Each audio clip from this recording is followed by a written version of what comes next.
Meet the editors.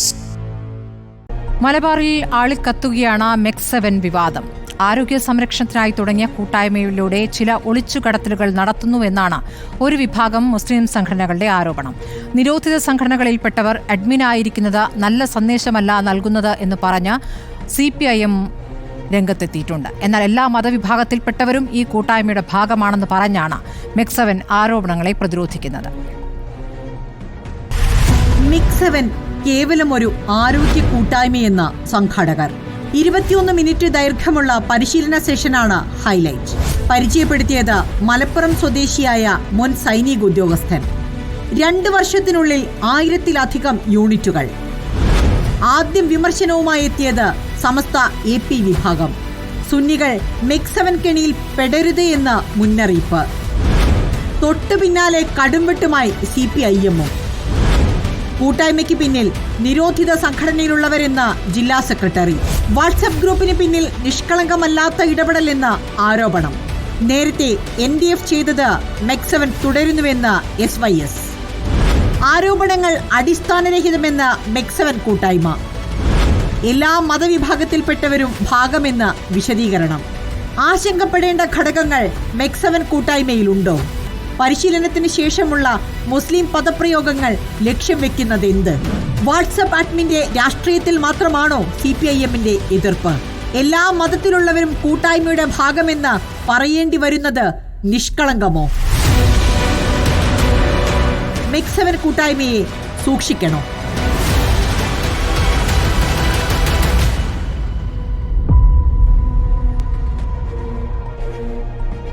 MEC7 സൂക്ഷിക്കണോ എന്നതാണ് നമ്മുടെ ചോദ്യം.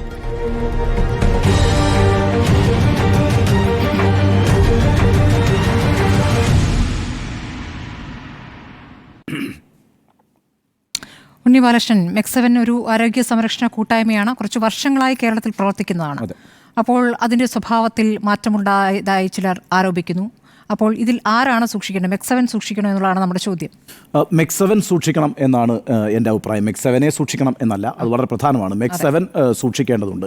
അതിൻ്റെ കാര്യം എന്താണെന്ന് വെച്ചാൽ, ഇപ്പോൾ സലാഹുദ്ദീൻ എന്ന് പറയുന്ന ഇസ്ലാം മത വിശ്വാസിയായ ഒരാളാണല്ലോ ഈ വ്യായാമ കൂട്ടായ്മ ആരംഭിച്ചിരിക്കുന്നത്.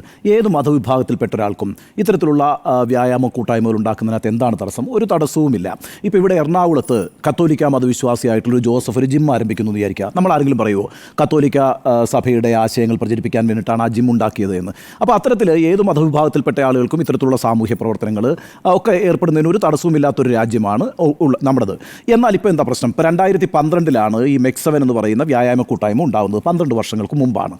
ഇപ്പോൾ അതിന് ഏതാണ്ട് ഒരു 1000-ഓളം യൂണിറ്റുകളുണ്ട് എന്നാണ് ഞാൻ മനസ്സിലാക്കുന്നത്. 7 തരത്തിലുള്ള വ്യായാമ മുറകൾ ഉൾപ്പെടുത്തിയ ഏതാണ്ട് 21 മിനിറ്റുള്ള ഒരു പരിപാടിയാണ് ഈ പറയുന്ന MEC7ൻ്റെ വ്യായാമ മുറ എന്ന് പറയുന്നത്.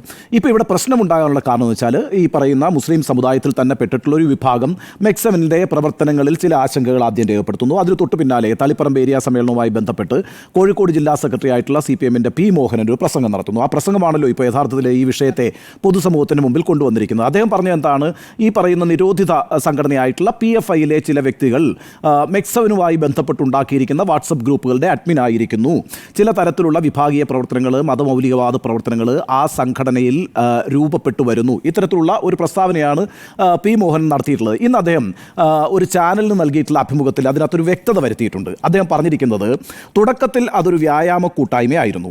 സമീപകാലത്ത് ജമാഅത്തെ ഇസ്ലാമി, സംഘപരിവാർ, SDPI പോലുള്ള തീവ്രവാദ വിഭാഗങ്ങൾ ഇത്തരം പൊതു ഇടങ്ങളിൽ നുഴഞ്ഞു കയറുന്നു.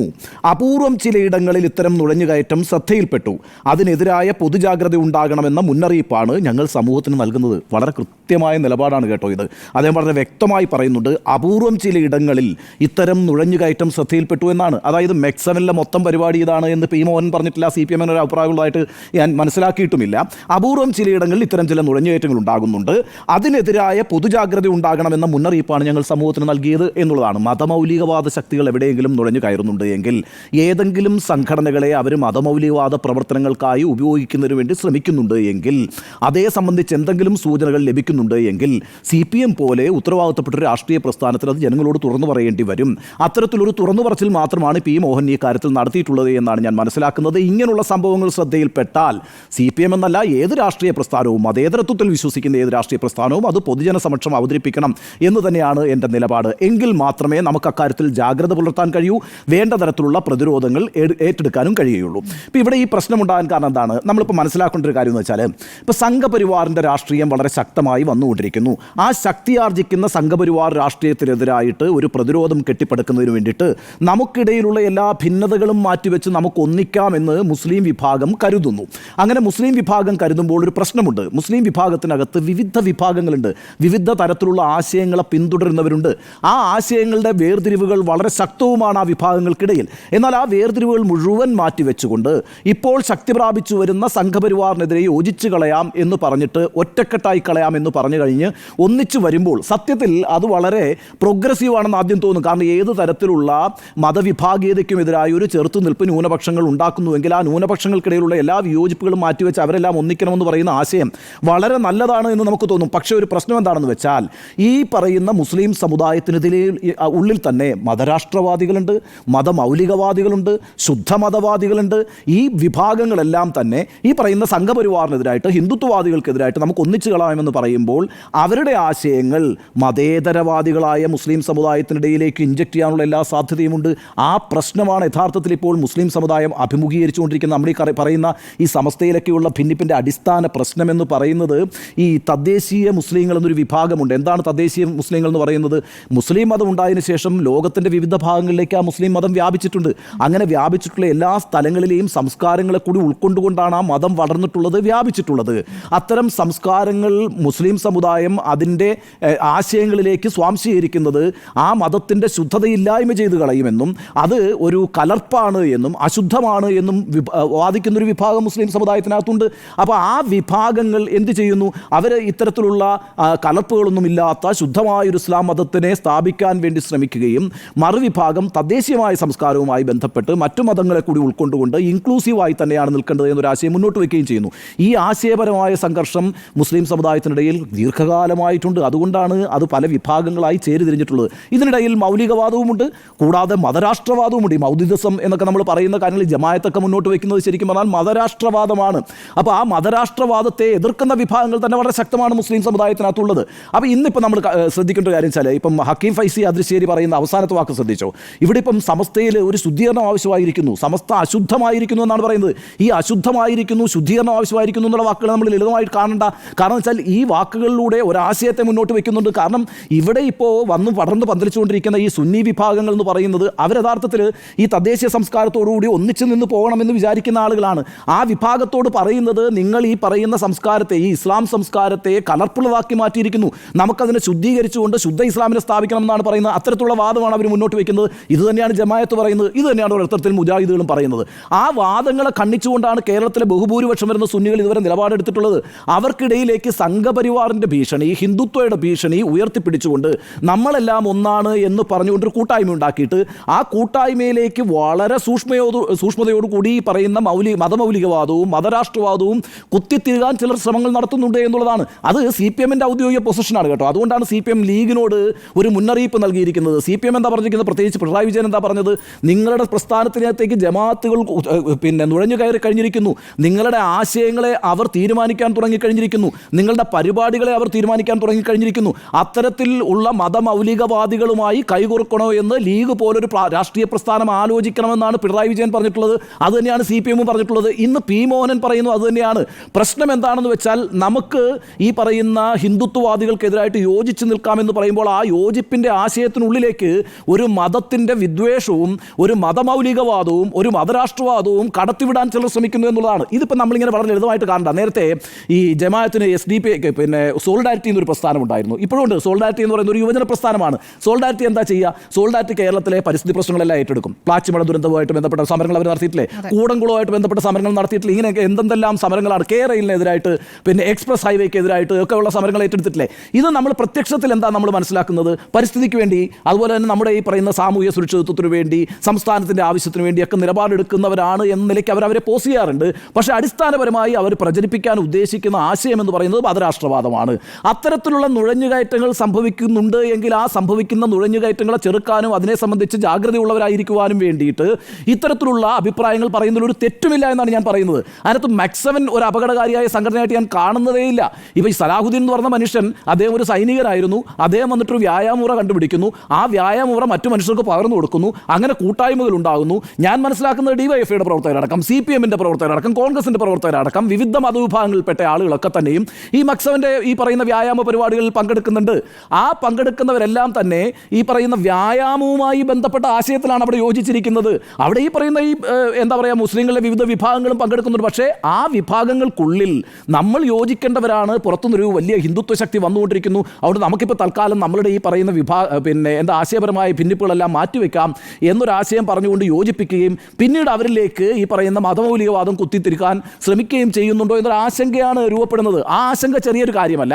ആശങ്ക നമ്മൾ ഈ ഭൂരിപക്ഷ വർഗീയതയെ എതിർക്കുന്ന പോലെ തന്നെയാണ് നമ്മൾ ന്യൂനപക്ഷ വർഗീയതയും എതിർക്കുന്നത്, ഏതുതരം വർഗീയതയും എതിർക്കുന്നത്. ഒരു മതേതര സമൂഹത്തിൻ്റെ നിലനിൽപ്പിന്, ഒരു ജനാധിപത്യ സമൂഹത്തിൻ്റെ നിലനിൽപ്പിന് ഒരു തരത്തിലുള്ള വർഗീയതയും പ്രോത്സാഹിപ്പിക്കാൻ കഴിയില്ല, ഒരു തരത്തിലുള്ള വർഗീയതയും അംഗീകരിക്കാൻ കഴിയില്ല. അത് ഭൂരിപക്ഷ മതത്തിൻ്റെ ആയാലും അത് ന്യൂനപക്ഷ മതത്തിൻ്റെതായാലും. അപ്പോൾ ആ അർത്ഥത്തിൽ ഇത്തരത്തിലുള്ള വർഗീയ ശക്തികൾ വേറെ രൂപത്തിൽ കടന്നു കയറി മറ്റു ചില പ്രശ്നങ്ങൾ ഉണ്ടാക്കാൻ ശ്രമിക്കുന്നുണ്ട് എങ്കിൽ ആ ശ്രമത്തെ തടയിടേണ്ടതുണ്ട്. ആ ശ്രമത്തെ തടയിടാൻ തന്നെയാണ് ഇത്തരത്തിലുള്ള അഭിപ്രായം CPM-ന്റെ നേതാവായിട്ടുള്ള P. മോഹൻ പറഞ്ഞതെന്ന് ഞാൻ മനസ്സിലാക്കുന്നു. അത് ചെറിയൊരു അഭിപ്രായമല്ല, ചെറിയൊരു സൂചനയല്ല.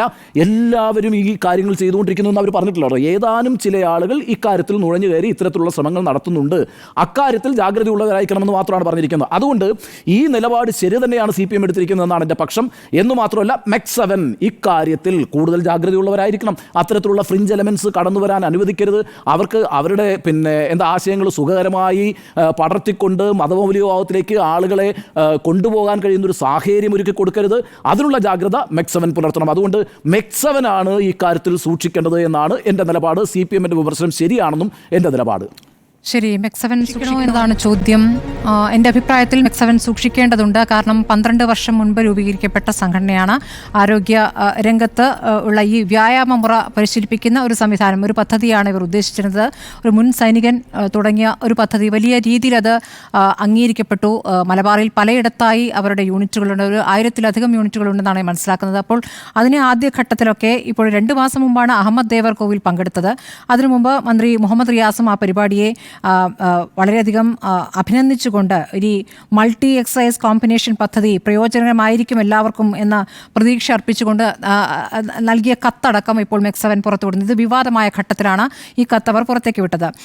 അഹമ്മദ് ദേവർകോവിൽ ഈ വിഷയം വിവാദമായ ശേഷം ഇപ്പോൾ അല്പം മുമ്പ് നമ്മുടെ റിപ്പോർട്ടറുടെ ചർച്ചയിൽ പങ്കെടുത്തുകൊണ്ട് പറഞ്ഞ കാര്യം, അദ്ദേഹം ആ പരിപാടിയിൽ പങ്കെടുത്തിട്ടുണ്ട്. അതിൽ ഇതര മതസ്ഥർ പങ്കെടുക്കുന്ന പരിപാടിയാണ്. അതിനെ വേറെ രൂപത്തിൽ കാണേണ്ടതില്ല. മാത്രമല്ല, ഇത് എക്സസൈസുകൾ, പലതരത്തിലുള്ള എക്സസൈസുകൾ പഠിപ്പിക്കുന്നു എന്നതിനപ്പുറം മറ്റു തരത്തിലുള്ള മതപരമായ സന്ദേശങ്ങൾ നൽകുന്നില്ല. വിവിധ മതസ്ഥർ പങ്കെടുക്കുന്ന പരിപാടി എന്ന നിലയ്ക്കാണ് താൻ അതിൽ പങ്കെടുത്തിട്ടുള്ളത്. കോഴിക്കോട് ബീച്ചിലെ പരിപാടിയിലാണ് താൻ അതിൽ പങ്കെടുത്തതെന്ന കാര്യം അദ്ദേഹം വിശദീകരിക്കുന്നു. പക്ഷേ P. മോഹനൻ CPM കോഴിക്കോട് ജില്ലാ സെക്രട്ടറി ഇന്ന് ഒരു പൊതുപരിപാടിയിൽ, കോഴിക്കോട് വെച്ചല്ല, അദ്ദേഹം തലശ്ശേരിയിലെ ഒരു പരിപാടിയിൽ പ്രസംഗിക്കുമ്പോഴാണ് ഈ തരത്തിൽ ഒരു ഗൗരവത്തിലുള്ള വിഷയം ചൂണ്ടിക്കാണിച്ചിരിക്കുന്നത്. PFI ബന്ധം, നിരോധിത സംഘടനയായ PFIയുമായി ബന്ധമുള്ള ചിലർ ആണ് ഈ മെക്സവന്റെ വാട്സപ്പ് കൂട്ടായ്മയുടെ അഡ്മിനായി നിൽക്കുന്നത് എന്ന ഗുരുതരമായ ആരോപണമാണ് അദ്ദേഹം ഉന്നയിച്ചത്. ആ പ്രസംഗത്തിൽ മെക്സവൻ പോലുള്ള ഒരു സംവിധാനത്തെ പൂർണ്ണമായും കുറ്റപ്പെടുത്തുന്ന, അല്ലെങ്കിൽ ആ ഒരു പദ്ധതിയെ തന്നെ സംശയത്തിൻ്റെ നിഴലിൽ നിർത്തുന്ന രീതിയിലാണ് അദ്ദേഹം ആ പ്രസംഗത്തിൽ പറഞ്ഞത്. പക്ഷേ പിന്നീട് അദ്ദേഹം അത് മയപ്പെടുത്തി എന്ന് വേണം മനസ്സിലാക്കാൻ. ഇപ്പോൾ ഉണ്ണിബാലകൃഷ്ണൻ ചൂണ്ടിക്കാണിച്ച പോലെ മറ്റൊരു ചാനൽ നൽകിയ അഭിമുഖത്തിലേക്ക് എത്തുമ്പോൾ അദ്ദേഹം അതിൽ സ്പെസിഫിക് ആകുന്നു, അല്ലേ, ചില സ്ഥലങ്ങളിൽ മാത്രം, ചിലയിടങ്ങളിലുണ്ട്, അത് സൂക്ഷിക്കണമെന്ന രീതിയിൽ അദ്ദേഹം പ്രസംഗിക്കുന്നു. ഇന്നിപ്പോൾ P. മോഹനുമായി പിന്നീട് സംസാരിച്ചു എന്നാണ് അഹമ്മദ് ദേവർകോവിൽ എന്നോട് പറഞ്ഞത്. അദ്ദേഹം പറഞ്ഞത് അദ്ദേഹം ഉദ്ദേശിച്ചത് അതല്ല, ചില ആളുകൾ ആ രൂപത്തിലുണ്ടോ എന്ന് സംശയിക്കണം, അത് ശ്രദ്ധിക്കണം എന്നേ താൻ ഉദ്ദേശിച്ചിട്ടുള്ളൂ എന്നാണ് അഹമ്മദ് ദേവർകോവിൽ പറഞ്ഞത്. അപ്പോൾ ഒരു അധിക വായന ഇക്കാര്യത്തിൽ P. മോഹനൻ നടത്തിയിട്ടുണ്ടോ എന്ന് സംശയിക്കുന്നു. കാരണം ഇത് പൂർണ്ണമായും CPM-ന്റെ അഭിപ്രായമാണ് എന്ന് ഞാൻ കരുതുന്നില്ല. കാരണം CPIM പിന്നീട് ഈ വിഷയത്തിൽ ചർച്ചയ്ക്ക് പോലും പ്രതിനിധി അയച്ചിട്ടില്ല. ഇത് അങ്ങനെ ചർച്ച ചെയ്യേണ്ട വിഷയമല്ല എന്ന് പറയുന്നു. ഇതിൽ ഈ രൂപത്തിലൊരു അപകടകരമായ സാഹചര്യം ഉണ്ടെങ്കിൽ ഉറപ്പായിട്ടും CPM ഒരു പ്രതിനിധി അയക്കുമായിരുന്നു. അപ്പോൾ ഒരു അധിക വായന P. മോഹനൻ നടത്തി എന്നതാണ് സംശയിക്കേണ്ടത്. കാരണം CPM-ലെ നേതാക്കൾ തന്നെ അതിനോട് സഹകരിച്ചിട്ടുണ്ട് എന്നുള്ളതാണ്. ഇനി ഇതിൽ എതിർത്ത് പ്രതികരണം നടത്തിയിരിക്കുന്നത് കാന്തപുരം AP വിഭാഗമാണ്. കാന്തപുരം AP വിഭാഗം അതിൽ പറയുന്നത് ആശയപരമായ ഭിന്നിപ്പുകളെക്കുറിച്ചാണ് പറയുന്നത്. അതായത് AP വിഭാഗത്തിൻ്റെ ആശയത്തോട് യോജിക്കാത്ത ആളുകൾ അതിലേക്ക് വരുന്നു. അതിൻ്റെ പ്രധാനപ്പെട്ട ചുമതലകളിലേക്ക് വരുന്നത് സംശയകരമാണ് എന്നും അവരുടെ ആശയങ്ങൾ പ്രകടിപ്പിക്കാൻ അല്ലെങ്കിൽ അവരുടെ ആശയങ്ങൾ പങ്കുവയ്ക്കാനുള്ളൊരു വേദിയായി MEC7 കാണുന്നുണ്ടോ എന്നുമാണ് AP വിഭാഗം സംശയിക്കുന്നത്. അതാണ് അവർ പറഞ്ഞിരിക്കുന്നത്. മാത്രമല്ല അതിൽ സംശയത്തിന് ഇട നൽകുന്ന ചില കാര്യങ്ങൾ ഉണ്ടായിട്ടുണ്ട് താനും.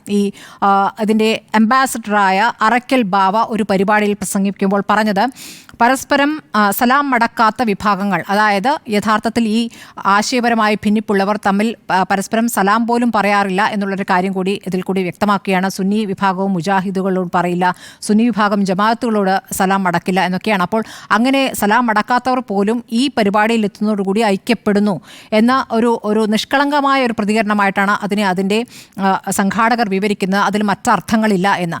ഇതിപ്പോൾ കാര്യങ്ങൾ കൈവിട്ട രൂപത്തിലേക്ക് പോവുകയും ഇതിലേക്ക് തീവ്രവാദ നിലപാടുള്ളവർ കടന്നുകൂടി എന്ന സംശയമുയരുന്ന ചർച്ചകളിലേക്ക് പോവുകയും ചെയ്തപ്പോൾ AP വിഭാഗവും ജാഗ്രത ആയിട്ടുണ്ട്. AP വിഭാഗം അതിൽ പറയുന്നത് ഞങ്ങൾ ഉദ്ദേശിച്ചത് ആശയപരമായ ഭിന്നിപ്പ് എന്ന് മാത്രമാണ്, അതിലപ്പുറമുള്ള കാര്യങ്ങളിലേക്ക് കടന്നു എന്ന് ഞങ്ങൾക്ക് അഭിപ്രായമില്ല. അതായത് തീവ്ര നിലപാടുകൾ ഇതുവഴി പുറത്തേക്ക് മെസ്സേജായി പോകുന്നു എന്നൊരു അഭിപ്രായം ഞങ്ങൾക്കില്ല. പക്ഷേ ഞങ്ങളുടെ നിലപാടുകളോട് യോജിക്കാത്ത കാര്യങ്ങൾ അതിൽ നടക്കുന്നുണ്ട്, അല്ലെങ്കിൽ ഞങ്ങളുടെ ആശയങ്ങളല്ല അതിൽ പങ്കെടുക്കുന്ന പലർക്കുമുള്ളത് എന്നുള്ള കാര്യമാണ് പറഞ്ഞിരിക്കുക. അപ്പോൾ ഇതിപ്പോൾ സമസ്തയിൽ ഉണ്ടായിരിക്കുന്ന ഭിന്നിപ്പ്, സമസ്തയിൽ രണ്ട് വിഭാഗം, AP വിഭാഗത്തിന് മുൻപേ തന്നെയുള്ള ഒരു നിലപാടുണ്ട്.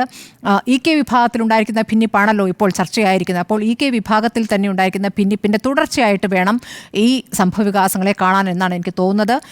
കാന്തപുരം എല്ലാ കാലത്തും പറയുന്ന കാര്യമുണ്ട്. ഈ NDF തുടങ്ങിയ കാലത്ത്, ഇപ്പോൾ നിരോധിക്കപ്പെട്ട NDF സംഘടന തുടങ്ങുന്ന കാലത്തും ഒരു കൂട്ടായ്മയുടെ രൂപത്തിലൊക്കെയാണ് അത് വന്നിട്ടുള്ളത്. അത് അങ്ങനെയാണ് പതുക്കെ അവരുടെ ആശയങ്ങൾ ഇൻജക്റ്റ് ചെയ്തുകൊണ്ട് ആളുകളിലേക്ക് എത്തുകയും സ്വാധീനം ഉണ്ടാക്കുകയും പിന്നീടാണ് അതിൻ്റെ ഒരു തീവ്ര സ്വഭാവത്തിലേക്ക് പോവുക. അപ്പോൾ അന്നേ ഞങ്ങൾ NDF-നെ എതിർത്തിരുന്നു. അന്ന് ഞങ്ങൾ എതിർത്ത ഘട്ടത്തിൽ ഞങ്ങളെയാണ് എല്ലാവരും എതിർത്തത് എന്ന് കാന്തപുരം പറയുന്നു. പക്ഷേ പിന്നീട് ഞങ്ങളായിരുന്നു ശരിയെന്ന് തെളിയിക്കപ്പെട്ടല്ലോ, NDF നിരോധിക്കപ്പെട്ടല്ലോ എന്നുള്ളതാണ് കാന്തപുരം വിഭാഗം പറയുന്ന ഒരു ന്യായം. അപ്പോൾ ആ രൂപത്തിൽ ഇവിടെ ഇരവാദം വലിയ രൂപത്തിൽ ഉന്നയിക്കപ്പെടും. ഇരവാദം പറയാനുള്ള സാഹചര്യങ്ങളുണ്ട്. പക്ഷേ കേരളത്തെ സംബന്ധിച്ച് അങ്ങനെ ഒരു സാഹചര്യം ഇല്ലാത്ത പശ്ചാത്തലത്തിൽ എന്തിനേയും വലുപ്പത്തോടെ കാണുകയും അത് പറഞ്ഞ് ഇതര മതത്തോടുള്ളൊരു വിദ്വേഷമായി മാറുകയും ചെയ്യുന്ന ഒരു സാഹചര്യം പൂർണ്ണമായും ഒഴിവാക്കേണ്ടതാണ്. അപ്പോൾ ആ രൂപത്തിലേക്ക് പോകുന്നവർ കടന്നുകൂടിയിട്ടുണ്ടോ എന്നുള്ളത് MEC7 തന്നെ പരിശോധിക്കേണ്ടതാണ്. കാരണം ഇപ്പോൾ 1000-ലധികം യൂണിറ്റുകൾ അവർക്കുണ്ട് എന്ന് പറയുമ്പോൾ ഓരോ യൂണിറ്റിനെയും ചുമതല ആർക്കാണ് കൊടുത്തിരിക്കുന്നത്? അവിടേക്ക് ഈ MEC7 ബന്ധപ്പെട്ട അല്ലെങ്കിൽ അവിടെ ചേരാനെത്തുന്ന ആളുകളോട് അവിടെ എത്തുന്നവർ നൽകുന്ന സന്ദേശം MEC7 യഥാർത്ഥത്തിലുള്ള ആശയവുമായി വ്യത്യസ്തമായ സന്ദേശങ്ങൾ നൽകുന്നവരുണ്ടോ എന്നൊരു പരിശോധന MEC7 നടത്തേണ്ടതുണ്ട്. അങ്ങനെയുണ്ട് എന്നൊരു സൂചനയാണല്ലോ ഇപ്പോൾ P. മോഹനൻ നൽകിയിട്ടുള്ളത്. അങ്ങനെയാണെങ്കിൽ അഡ്മിൻ ആരാണ് എന്നുള്ള MEC7 പരിശോധിക്കണം. അവർ ഇപ്പോൾ പറയുന്നത് ഔദ്യോഗികമായി നൽകുന്ന പ്രതികരണം അനുസരിച്ചാണെങ്കിൽ ഞങ്ങൾ വരുന്നത് ഏത് വിഭാഗത്തിലാണ്, ഏത് മതസ്ഥരാണെന്ന് ചോദിക്കാറില്ല എന്നാണ്. അങ്ങനെ വേണ്ട, മതസ്ഥരാണോ എന്ന് ചോദിക്കേണ്ടതില്ല. പക്ഷേ എന്തെങ്കിലും പർട്ടിക്കുലർ ആശയം അവിടെ കൊണ്ടുവന്ന് അത് അവിടെ പ്രചരിപ്പിക്കാൻ ശ്രമിക്കുന്നവരുണ്ടോ എന്നുള്ള കാര്യം ഉറപ്പായിട്ടും MEC7 പരിശോധിക്കേണ്ടതാണ്, പ്രത്യേകിച്ച് ഇപ്പോൾ അത് വിവാദമായ പശ്ചാത്തലത്തിൽ. അപ്പോൾ ഇപ്പോൾ ഉയരുന്ന സമസ്തയിലെ ഭിന്നിപ്പിൻ്റെ തുടർച്ചയായി ഇതിനെ കാണാം. ഇപ്പോൾ ഈ വിഷയം ഇങ്ങനെ ഉരുത്തിരിഞ്ഞ ശേഷം P. മോഹൻ്റെ പ്രതികരണത്തിന് ശേഷം ആദ്യം പ്രതികരിച്ചിരിക്കുന്നത് BJP ആണ്. V. മുരളീധരനാണ് പ്രതികരിച്ചത്. CPIM വൈകിയെങ്കിലും ഇത് മനസ്സിലാക്കിയല്ലോ എന്നാണ് അദ്ദേഹം പ്രതികരിച്ചത്. അപ്പോൾ BJP അത് ഏറ്റെടുക്കുകയാണ് എന്നുള്ളൊരു സാഹചര്യം കൂടി അവിടെ നിൽക്കുന്നു. അതുകൊണ്ടായിരിക്കണം CPM കുറച്ചുകൂടി അതിൽ ഒരു സംയമനം പാലിക്കേണ്ടതുണ്ട് ആ പ്രതികരണങ്ങളിൽ എന്ന നിലയിലേക്ക് എത്തിയതെന്നാണ് ഞാൻ മനസ്സിലാക്കുന്നത്. P. മോഹനും അപ്പോൾ നേരത്തെ പൊതുപരിപാടിയിൽ നടത്തിയ പ്രസംഗത്തിൽ നിന്ന് പിന്നാക്കം പോയിരിക്കുന്നു. അത്ര ഒരു ആശങ്കപ്പെടേണ്ട സാഹചര്യമില്ല. MEC7 ഒന്നാകെ കുറ്റപ്പെടുത്തുന്ന ഒരു രൂപത്തിലേക്ക് CPM-ഉം പോയിട്ടില്ല എന്ന് പറയുന്നു. CPM-ന്റെ നിലപാട് ഞങ്ങളുടെ നിലപാടല്ല എന്ന് AP വിഭാഗവും പറയുന്നു. അപ്പോൾ MEC7 സൂക്ഷിക്കണം, അതിലേക്ക് നുഴഞ്ഞു കയറ്റമുണ്ടോ എന്ന് നുഴഞ്ഞു കയറിക്കൊണ്ട് മറ്റാശയങ്ങൾ പ്രചരിപ്പിക്കുന്നവരുണ്ടോ എന്നുള്ള ഒരു പരിശോധന MEC7 നടത്തേണ്ടതുണ്ട്. അതേസമയം ആ കൂട്ടായ്മയെ ആ രൂപത്തിൽ പൂർണ്ണമായും തള്ളിക്കളയേണ്ട ഒരു സാഹചര്യം നിലവിൽ കേരളത്തിലില്ല എന്ന് തന്നെയാണ് മനസ്സിലാക്കേണ്ടത്. MEC7 സൂക്ഷിക്കണം. സുജിയ MEC7 സൂക്ഷിക്കണം. മെക്സവൻ ഉറപ്പായും സൂക്ഷിക്കണം. കാരണം മെക്സവൻ ഇപ്പോൾ പൊതുസമൂഹത്തിൽ എക്സ്പോസ്ഡ് ആയിരിക്കുകയാണ്. മെക്സവൻ എന്ന കൂട്ടായ്മയെ പറ്റിയാണ് ഇപ്പോൾ 2 ദിവസമായി സമൂഹ മാധ്യമങ്ങളിൽ നവംബർ 2-ാം തീയതിയാണ് കോടിയേരി ബാലകൃഷ്ണൻ അനുസ്മരണ യോഗത്തിൽ മോഹൻ മാസ്റ്റർ ഇതേക്കുറിച്ച് പറയുന്നത്.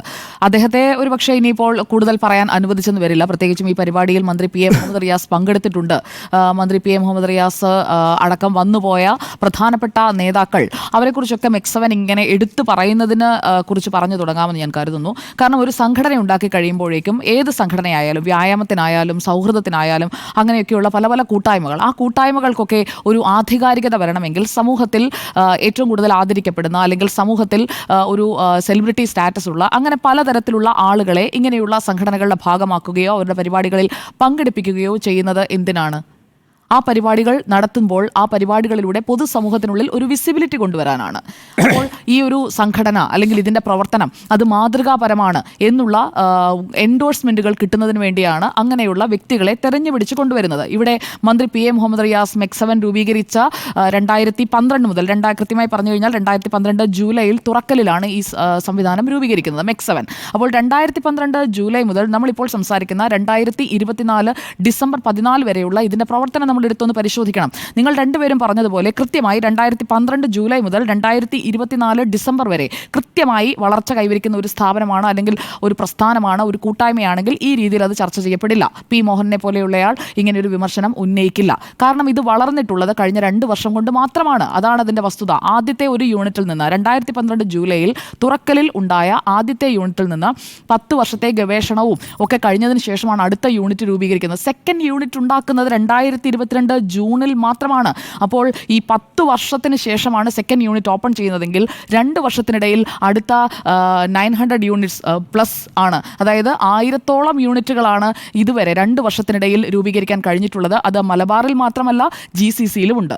അപ്പോൾ ഇത്രയേറെ ഒരു പ്രസ്ഥാനത്തിന് മെക്സവൻ എന്ന വ്യായാമത്തെ പ്രോത്സാഹിപ്പിക്കുന്ന അല്ലെങ്കിൽ വ്യായാമം ചെയ്യുന്ന കൂട്ടായ്മകളെ ഒന്നും നമ്മൾ തള്ളി പറയേണ്ടതില്ല. വ്യായാമമൊക്കെ മനുഷ്യൻ്റെ ജീവിതത്തിന് ജീവിതശൈലി രോഗങ്ങളിൽ നിന്നൊക്കെ അകന്നു നിൽക്കുന്നതിനൊക്കെ അത്യാവശ്യമാണ്.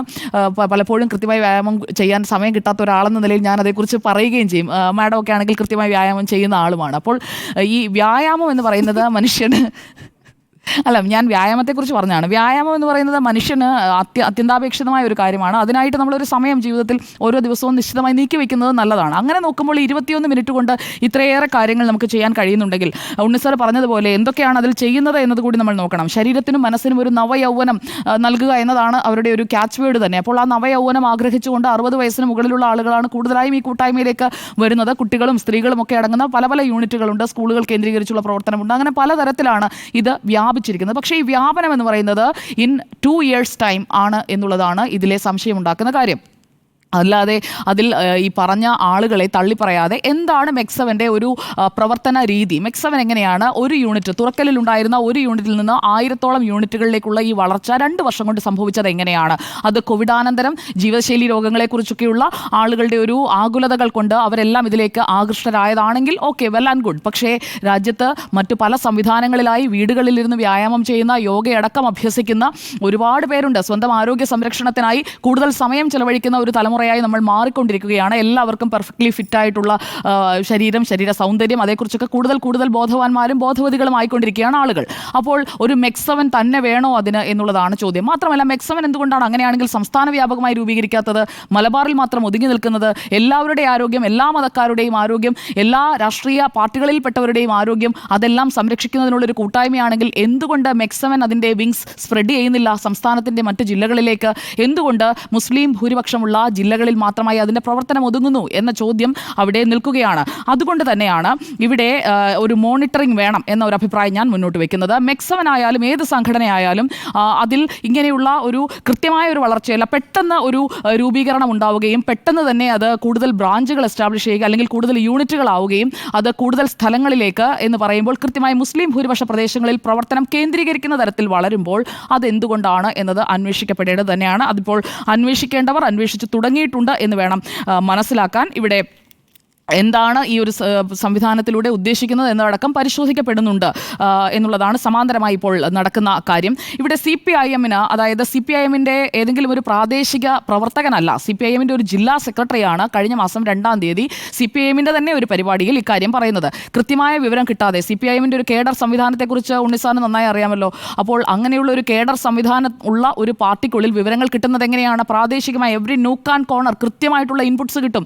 ആ ഇൻപുട്സ് എന്ന് പറയുന്നത് ഒരു റോങ് ഇൻപുട്ട് ആണ് എങ്കിൽ ഒരു ജില്ലാ സെക്രട്ടറി പോയി ഒരു പരിപാടിയിൽ പറയില്ല. അപ്പോൾ ആ പരിപാടിയിൽ അക്കാര്യം P. മോഹനൻ എന്ന കോഴിക്കോട്ടെ ജില്ലാ സെക്രട്ടറി പറഞ്ഞിട്ടുണ്ടെങ്കിൽ അത് അദ്ദേഹത്തിന് കിട്ടിയ കൃത്യമായ വിവരത്തിന്റെ അടിസ്ഥാനത്തിൽ തന്നെയാണ് എന്നതാണ് ഞാൻ മനസ്സിലാക്കുന്നത്. അതർവൈസ് അദ്ദേഹം പറയണം ഞാൻ നുണ പറഞ്ഞതാണ് എന്ന്. ഇതുവരെ അദ്ദേഹം അങ്ങനെ പറഞ്ഞിട്ടില്ല, പറഞ്ഞത് തിരുത്തിയിട്ടുമില്ല. അപ്പോൾ അദ്ദേഹത്തിന്റെ വാക്കുകളെ വിശ്വസിച്ചുകൊണ്ടാണ് ഞാൻ ഈ വിഷയത്തിൽ സംസാരിക്കുന്നത്. എന്തുകൊണ്ടാണ് ഒരു സ്പെഷ്യൽ യൂണിഫോം 300 രൂപ കൊടുത്ത് വാങ്ങണം? 300 രൂപയുടെ ഒരു ടീഷർട്ട് ആണ് അവരുടെ ഒരു യൂണിഫോമായി ഞാൻ കണ്ടത്. MEC7 എന്ന് എഴുതിയിട്ടുള്ള ഒരു യൂണിഫോമും ഇതിൻ്റെ ഭാഗമാണ്.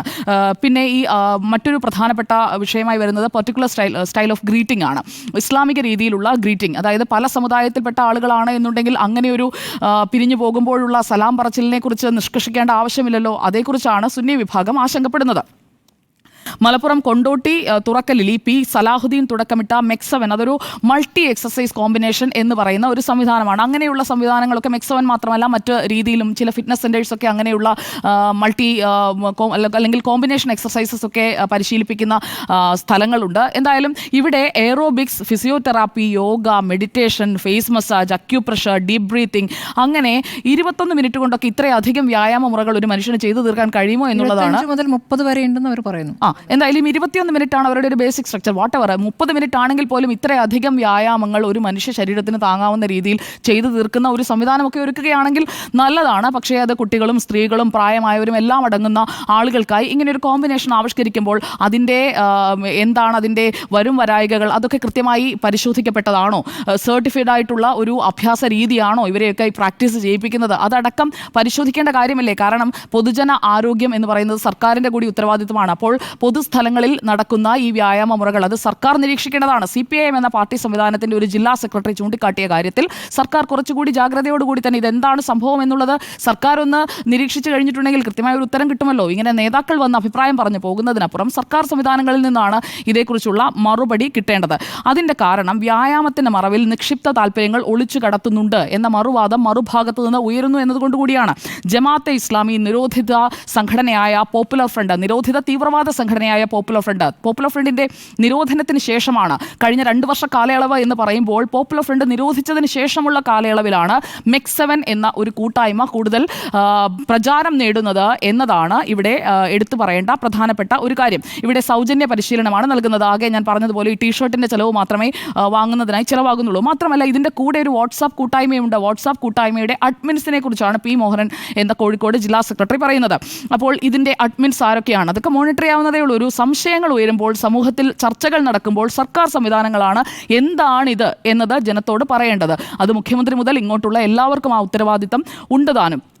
അപ്പോൾ MEC7 എങ്ങനെയാണ് ഇത്രയും പെട്ടെന്ന് ഈ വളർച്ച കൈവരിച്ചത്? ഇതിൻ്റെ അഡ്മിൻസ് ആരാണ്? ആരോപിക്കപ്പെടുന്നത് പോലെ ജമാഅത്തെ ഇസ്ലാമി അല്ലെങ്കിൽ നിരോധിത ഭീകര സംഘടനയായ പോപ്പുലർ ഫ്രണ്ട് ഇവരുടെയൊക്കെ ആളുകൾക്ക് ഇതിൽ പങ്കാളിത്തമുണ്ടോ എന്നത് നമ്മൾ നോക്കേണ്ടതാണ്. കാരണം കേരളത്തിൽ നിന്ന് ഇസ്ലാമിക് സ്റ്റേറ്റിലേക്ക് ISIS-ലേക്ക് റിക്രൂട്ട്മെൻറ്റ് നടന്നിട്ടുണ്ട്. അതിലേക്ക് മലയാളികൾ പോയിട്ടുണ്ട്. അത് നടന്നിട്ടുള്ളത് മലബാറിലെ ജില്ലയിൽ നിന്ന് തന്നെയാണല്ലോ. അപ്പോൾ അങ്ങനെയൊക്കെയുള്ള സംഭവങ്ങൾ നടന്നിട്ടുണ്ട് കേരളത്തിൽ. അത് ഇനി ആവർത്തിക്കാൻ പാടില്ല. ഒരു തരത്തിലുള്ള തീവ്രവാദ പ്രവർത്തനത്തിനും കേരളം ഇനി മണ്ണൊരുക്കാൻ പാടില്ല. അത് നമ്മുടെ ഓരോരുത്തരുടെയും ഉത്തരവാദിത്തമാണ്. അപ്പോൾ അങ്ങനെയുള്ള ഫ്രിഞ്ച് എലമെന്റ്സ് നുഴഞ്ഞു കയറാനുള്ള ഒരു സാധ്യതയും ഒരു സംശയം ഉയർന്നിട്ടുണ്ടെങ്കിൽ അത് പരിശോധിക്കണം. ഇവിടെ ഒരു സംശയമാണ് P. മോഹനൻ എന്ന കോഴിക്കോട് ജില്ലാ സെക്രട്ടറി പ്രകടിപ്പിച്ചത് എന്നതാണ് ഞാൻ മനസ്സിലാക്കുന്നത്. അതുപോലെ തന്നെ സമസ്ത സെക്രട്ടറി പേരോട് അബ്ദുറഹ്മാൻ സഖാഫി പറഞ്ഞത് MEC7 പിന്നിൽ ജമാഅത്തെ ഇസ്ലാമിയാണ്, വ്യായാമ കൂട്ടായ്മയാണെങ്കിൽ എന്തിനാണ് സലാം ചൊല്ലുന്നത്? വിശ്വാസികൾ പെട്ടുപോകരുത് എന്നതാണ് പറയുന്നത്. സമസ്ത AP വിഭാഗത്തിന്റെ എതിർപ്പ്, ഇതിൽ സഖാഫി പറയുന്ന വാചകങ്ങൾ അതെല്ലാം നമ്മുടെ മുന്നിലുണ്ട്. അപ്പോൾ അതിലൊക്കെയാണ് ഒരു കൃത്യമായ പരിശോധന നടക്കേണ്ടത്. ഒരു കാരണവുമില്ലാതെ എതിർപ്പുന്നയിക്കുകയാണ് സമസ്ത AP വിഭാഗം. അവരുടെ ആധിപത്യം ഉറപ്പിക്കുന്നതിന് വേണ്ടി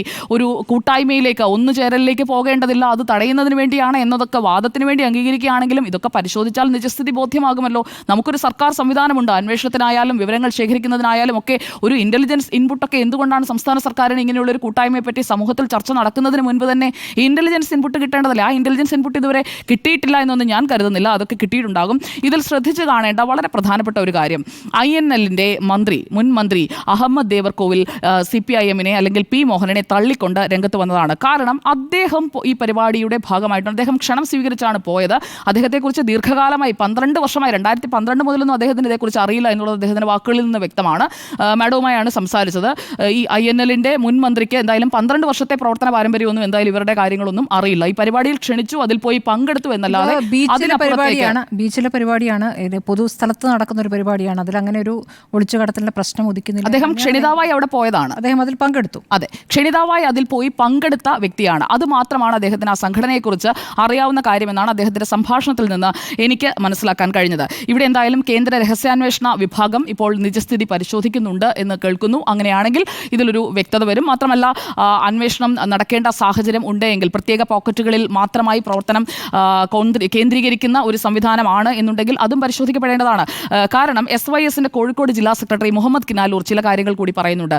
SYS കോഴിക്കോട് ജില്ലാ സെക്രട്ടറി മുഹമ്മദ് കിനാലൂർ ചോദിക്കുന്നത്, ഈ ഇത്രയും വളർച്ച ഈ ഒരു പ്രസ്ഥാനത്തിന് ഉണ്ടാക്കി കൊടുക്കുന്നതിന് കേന്ദ്രീകരിച്ചുള്ള ഒരു പ്രവർത്തനം, ചില സംഘടനകളുടെ ഭാഗത്തു നിന്ന് കേന്ദ്രീകരിച്ചുള്ള ഒരു സഹായം, ഈ പരിപാടി, ഈ സംഘടന തുടങ്ങിയ അല്ലെങ്കിൽ ഈ വ്യായാമ മുറകൾ അഭ്യസിപ്പിക്കുന്നതിനായിട്ടുള്ള ഒരു സംവിധാനം ആവിഷ്കരിച്ച വ്യക്തിയിലേക്ക് എത്തിയിട്ടുണ്ടോ എന്ന ചോദ്യമാണ് അവിടെ അദ്ദേഹം ഉന്നയിക്കുന്നത്. പ്രാദേശികമായി ഒരു പൊതുസ്ഥലത്ത് ഒത്തുചേരുന്നു, പരിശീലനം നേടിയവർ കൂടുതൽ പേരെ പരിശീലിപ്പിക്കുന്നു. ആരും വീടുകളിലിരുന്നല്ല പിന്നീട് ഈ 21 മിനിറ്റ് വ്യായാമം ചെയ്യുന്നത്, ഒന്നിച്ചുള്ള വ്യായാമമാണ്. അപ്പോൾ അത് കൂടുതൽ സ്ഥലങ്ങളിലേക്ക് വ്യാപിപ്പിക്കുന്നതിനായിട്ടുള്ള ഒരു കേന്ദ്രീകരിച്ചുള്ള പ്രവർത്തനം നടക്കുന്നു. ഇതിൽ മുഹമ്മദ് അലി കിനാലൂർ പറയുന്ന മറ്റൊരു കാര്യം കൂടിയുണ്ട്. നമ്മളെ ഒരു കാര്യം കൂടി ഓർമ്മിപ്പിക്കുന്നുണ്ട്. NDF വന്നത് അത് യുവാക്കളെ കളരി അഭ്യസിപ്പിച്ചുകൊണ്ടാണ്, ഇവിടെ വ്യായാമം അഭ്യസിപ്പിച്ചുകൊണ്ടാണ് MEC-7 വരുന്നത്. അപ്പോൾ ഈ MEC-7 എന്ന് പറയുന്നത് PFI-യുടെ, പോപ്പുലർ ഫ്രണ്ട് ഓഫ് ഇന്ത്യയുടെ അല്ലെങ്കിൽ ജമാഅത്തെ ഇസ്ലാമിയുടെ ഒക്കെ ഇതിൻ്റെ എല്ലാം ഒരു കോമ്പിനേഷനായി വരുന്ന മൾട്ടി എക്സസൈസ് കോമ്പിനേഷൻ എന്ന് പറയുന്നത് പോലെ ഇതൊരു റീബ്രാൻഡിംഗ് ആണോ എന്ന ചോദ്യമാണ് ഇവിടെ മുഹമ്മദ് അലി കിനാലൂർ എന്ന SYS കോഴിക്കോട് ജില്ലാ സെക്രട്ടറി ഉന്നയിക്കുന്നത്. അപ്പോൾ ഇതിൽ പരിശോധിക്കപ്പെടേണ്ടതുണ്ട്. MEC-7 സൂക്ഷിക്കണം. MEC-7 ഇങ്ങനെയുള്ള ഫ്രിഞ്ച് എലമെന്റ്സിന് വളരാനുള്ള വേദി ഒരുക്കുകയാണെങ്കിൽ അവർ ഉറപ്പായും സൂക്ഷിക്കണം. കാരണം അങ്ങനെയുള്ള ഒരു തീവ്രവാദ പ്രവർത്തനവും ഈ രാജ്യത്ത് നടക്കില്ല. രാജ്യത്തിന്റെ ഭാഗമാണ് കേരളം. അതുകൊണ്ട് കേന്ദ്രീകരിച്ചുള്ള അങ്ങനെയുള്ള പ്രവർത്തനങ്ങൾ നടത്താമെന്ന് ആരെങ്കിലും വിചാരിച്ചിട്ടുണ്ടെങ്കിൽ അത് കേരളത്തിൽ നടക്കില്ല. ഇതിനകത്ത് ഒരു പ്രോഗ്രസീവ് ആയിട്ടുള്ളൊരു കാര്യം ഞാൻ മനസ്സിലാക്കുന്നത് എന്താ അറിയാം, ഇപ്പം യഥാർത്ഥത്തിൽ ഇപ്പോൾ CPM-ന്റെ പിന്നെ കോഴിക്കോട് സെക്രട്ടറി ആയിട്ടുള്ള പി മോഹൻ പറയുന്നതിനേക്കാൾ മുമ്പ് തന്നെ മുസ്ലിം സമുദായത്തിനുള്ളിൽ നിന്ന് തന്നെയാണ് ഈ എതിരഭിപ്രായം രൂപപ്പെട്ടു വന്നിരിക്കുന്നത്. അവരതിനെ വിശദീകരിക്കുന്നത് മുസ്ലിം സമുദായത്തിനകത്തുള്ള ചില ആശയപരമായ തർക്കങ്ങളുടെ ഭാഗമായിട്ട് തന്നെയാണ്. ആ തർക്കങ്ങളിൽ എന്തുകൊണ്ടാണ് MEC-7-ലൂടെ ഇത്തരത്തിലുള്ള ചില ഫ്രിഞ്ച് എലമെൻറ്റ്സ് കയറി ഈ പറയുന്ന മതരാഷ്ട്രവാദത്തെ ആളുകളിലേക്ക് ഇഞ്ചെക്ട് ചെയ്യാൻ ശ്രമിക്കുന്നു എന്ന് പറയുന്ന അതിനെതിരായിട്ട് നിൽക്കുന്നൊരു വലിയ വിഭാഗമാണ് കേരളത്തിലെ മുസ്ലിങ്ങൾ എന്ന് പറയുന്നത്. കേരളത്തിലെ മുസ്ലിങ്ങൾ നല്ലൊരു വിഭാഗം എന്ന് പറയുന്നത് സുന്നി വിഭാഗമാണ്. ആ സുന്നി വിഭാഗം എന്ന് പറയുന്നത് കേരളത്തിൻ്റെ കൾച്ചറുമായി പൊരുത്തപ്പെട്ട് നിന്നുകൊണ്ട് തന്നെ അവരുടെ മതവിശ്വാസത്തെ മുന്നോട്ട് കൊണ്ടുപോകുന്ന ഒരു വിഭാഗമാണ്. അതുകൊണ്ടാണ് നമ്മൾ അവരെ സെക്കുലർ മുസ്ലിംസ് എന്നോ അല്ലെങ്കിൽ ദേശീയ മുസ്ലിങ്ങളെന്നോ വിളിക്കുന്നത്. ഇപ്പം നമുക്കറിയാമല്ലോ, നമ്മൾ ഈ MC റോഡിലൂടെ ഒന്ന് യാത്ര ചെയ്ത് നോക്കിയേ.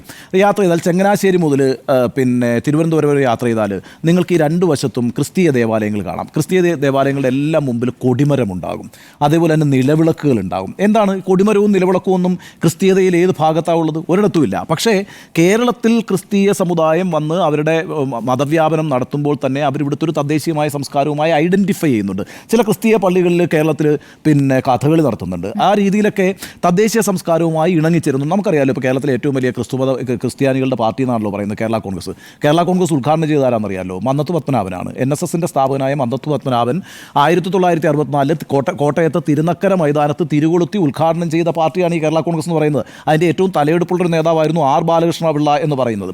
അദ്ദേഹം മരിക്കുന്നത് വരെ പിന്നെ NSSന്റെ താലൂക്ക് യൂണിയൻ പ്രസിഡന്റുമായിരുന്നു. ആ രീതിയിലൊക്കെ ഈ പറയുന്ന സമുദായങ്ങൾക്ക്, ഏത് സമുദായവും എല്ലാ സമുദായങ്ങളും എല്ലാ മതവിഭാഗങ്ങളും വിവിധ സ്ഥലങ്ങളിൽ നിന്ന് രൂപപ്പെടുകയും പിന്നീട് ലോകമെമ്പാടും വ്യാപിക്കുകയാണ് ചെയ്തത്. അങ്ങനെ വ്യാപിക്കുമ്പോൾ ആ സമയത്തൊക്കെ അവർ എവിടെയൊക്കെ ചെന്ന് ചേർന്നിട്ടുണ്ടോ അവിടുത്തെ സംസ്കാരത്തെ ഉൾക്കൊണ്ടിട്ടുണ്ട്. ആ രീതിയിലാണ് മുസ്ലിങ്ങളിൽ നല്ലൊരു വിഭാഗവും കേരളത്തിൻ്റെ സംസ്കാരവുമായി അവർ ദർഗകളിൽ പോകുന്നവരാണ്, ആരാധനാലയങ്ങളിൽ പോകുന്നവരാണ്, അവർ ആഘോഷങ്ങൾ നടത്തുന്നവരാണ്. നബിദിനാഘോഷം എന്നൊക്കെ പറഞ്ഞാൽ ലോകത്ത് ഈ ശുദ്ധ ഇസ്ലാമിനകത്ത് അങ്ങനെയുള്ള ആഘോഷങ്ങളൊന്നുമില്ല. ചന്ദനക്കുടം എന്ന് പറയുന്ന ഉത്സവമൊന്നും ലോകത്ത് ഇസ്ലാമിൻ്റെ ഒരു ഭാഗമേ അല്ല. പക്ഷേ ഒരു തദ്ദേശീയ സംസ്കാരത്തിലേക്ക് അവരെ സ്വയം ഉൾപ്പെടുത്തിയിട്ടുണ്ട്. അങ്ങനെ ഇൻക്ലൂസീവ് ആയിട്ടുള്ള ഒരു വലിയ വിഭാഗം ഈ പറയുന്ന മുസ്ലിം സമുദായത്തിനകത്തുണ്ട്. അവർ ഈ പറയുന്ന മതരാഷ്ട്ര പിന്നെ ആശയത്തെ അംഗീകരിക്കുന്നില്ല, അവർ മത തീവ്രവാദത്തെ അംഗീകരിക്കുന്നില്ല. ഇന്നിപ്പോൾ ഈ പറയുന്ന സലാ ബക്കാവിയുടെ ഒരു പ്രസ്താവനയുണ്ടല്ലോ. സലാ ബക്കാവിയുടെ പ്രസ്താവന എന്താണ്? ആ സലാ ബക്കാവി എന്ന് പറഞ്ഞാൽ ഒരു മുസ്ലിമാണല്ലോ, ഇസ്ലാം മതവിശ്വാസത്തിലുള്ള ആളാണല്ലോ. അദ്ദേഹം എന്താ പറഞ്ഞു? 2010 ജൂലൈ 4-ാം തീയതി പിന്നെ എവിടത്തെയാണ് പൂക്കിപ്പറമ്പ് ഹൈദ്രോസ് മുസ്ലിയാർ സ്മാരക കോളേജിൽ വാഫി കോളേജിൽ പിന്നെ ലഡു വിതരണം നടന്നു. ആ ദിവസത്തിന്റെ പ്രത്യേകത എന്താണ്? ജോസഫ് മാഷിന്റെ കൈവെട്ടിയ ദിവസമാണ്. ഇത് ആരാണ് പറഞ്ഞത്? ഇത് പറഞ്ഞത് സലാബക്കാവി എന്ന് പറയുന്ന പ്രമുഖനായിട്ടുള്ള ഒരു ഇസ്ലാമിസ്റ്റ് തന്നെയാണ് പറഞ്ഞിരിക്കുന്നത്. അത്തരത്തിലുള്ള പ്രവണതകൾ സമുദായത്തിനുള്ളിൽ കടന്നു വന്നുകൂടാ എന്ന് ഉറച്ചു വിശ്വസിക്കുന്ന ബഹുഭൂരിപക്ഷമാണ് ആ സമുദായത്തിനുള്ളിൽ നിലനിൽക്കുന്നത് എന്നുള്ളതാണ് ഏറ്റവും പ്രത്യാശയുള്ള കാര്യമെന്ന് ഞാൻ പറയുന്നത്.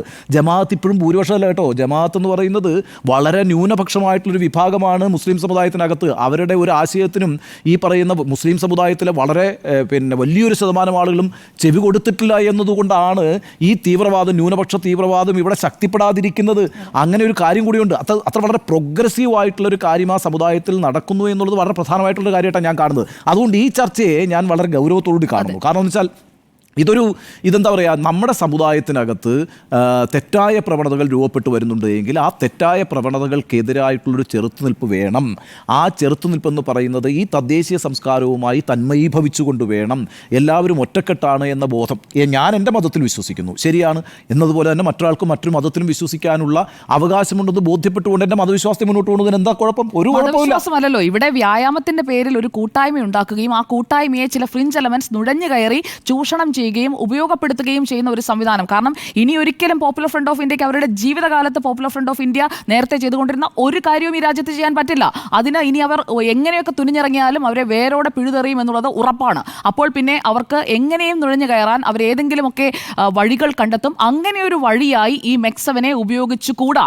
അതുകൊണ്ടാണ് അത്രയും കൃത്യമായി, ഞാനത് വളരെ വ്യക്തമായി തന്നെയാണ് പറയുന്നത്, ഒരു തരത്തിലുമുള്ള ഒരു തീവ്രവാദ പ്രവർത്തനത്തിനും ഒന്നും വേദിയാകാൻ പാടില്ല. അതുകൊണ്ടാണ് ഇവിടെ സമസ്ത സെക്രട്ടറി പേരോട് അബ്ദുൾ റഹ്മാൻ സഖാഫി പറഞ്ഞ കാര്യങ്ങൾ, അതിലൊരു പരിശോധന വേണം. അദ്ദേഹം ഒരു കാര്യവുമില്ലാതെ ഉത്തരവാദിത്തമുള്ള ഒരു സ്ഥാനത്തിരിക്കുന്ന ആളാണല്ലോ, സമസ്ത സെക്രട്ടറിയാണ്. അദ്ദേഹം പറയുമ്പോൾ അതാണ്, അതൊരു പണ്ഡിത സഭയാണ്.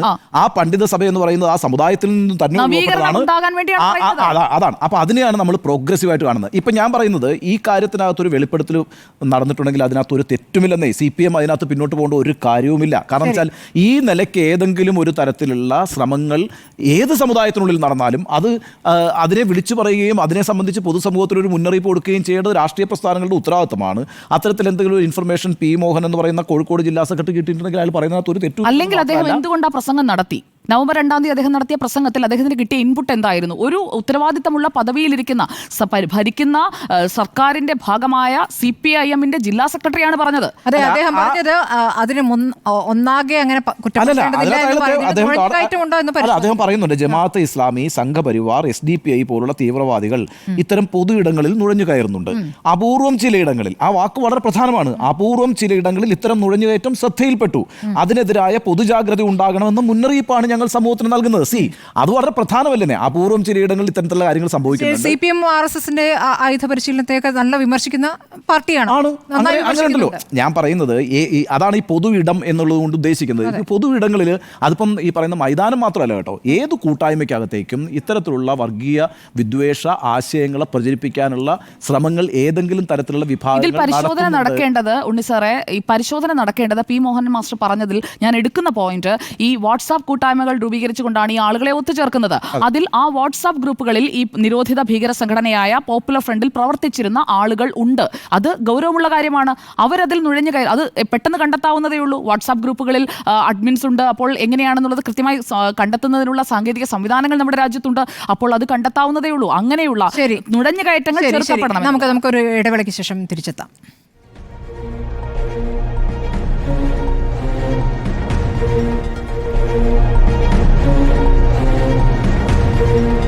മെക്സവൻ സൂക്ഷിക്കണോ എന്നതായിരുന്നു ചോദ്യം. യെസ് എന്ന 3 പേരും ഒരുപോലെ അഭിപ്രായപ്പെട്ടു.